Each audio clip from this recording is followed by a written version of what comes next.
UK on edge, violence erupts nationwide following tragic Southport stabbings.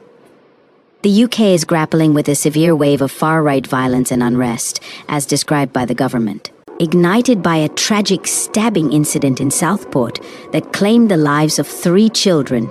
This chaos, which has rapidly spread across multiple cities, has led to intense clashes between protesters and police, bringing the country to a state of high alert.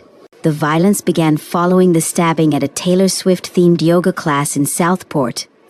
Far-right activists seized upon the tragedy, disseminating false claims that the suspect was an illegal immigrant.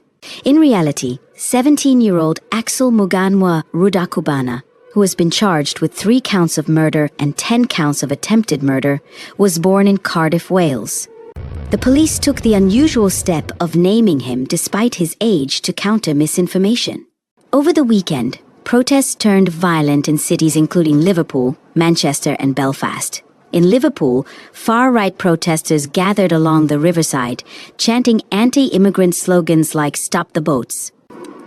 Manchester witnessed a clash between anti-immigrant demonstrators and counter-protesters advocating against racism. In Belfast, tensions between anti-immigrant protesters and pro-Palestinian demonstrators led to injuries and heightened security. The UK government has been actively responding to the escalating situation. Prime Minister Keir Starmer convened an emergency meeting with senior ministers, emphasizing the government's support for police action against extremists. Home Secretary Yvette Cooper also condemned the violence, labeling it as thuggery and asserting that such behavior has no place in the country. Amid the unrest, social media has played a significant role, with platforms like X, formerly Twitter, being criticized for allowing far-right figures to spread inflammatory rhetoric.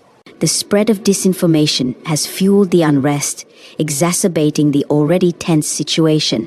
In response to the ongoing violence, thousands of counter-protesters have taken to the streets.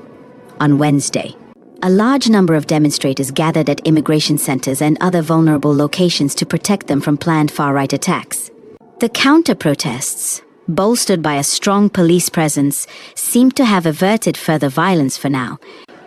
Authorities have made substantial efforts to manage the crisis, including deploying additional police resources and lawyers to handle the surge in arrests and legal proceedings. The National Police Chiefs Council has increased its resources, and the Crown Prosecution Service has mobilized extra legal support to ensure timely justice for those involved in the violence.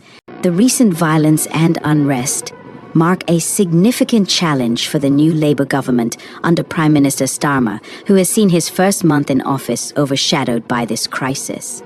The effectiveness of his administration's response will be crucial in shaping public perception and addressing the root causes of the unrest. The UK is currently at a crossroads, with communities and authorities working to navigate the turbulent waters of rising far-right extremism and violence. As the situation evolves, we will continue to bring you the latest updates on this critical issue. For now, I'm Emily Oche, and this is Freedom Square News.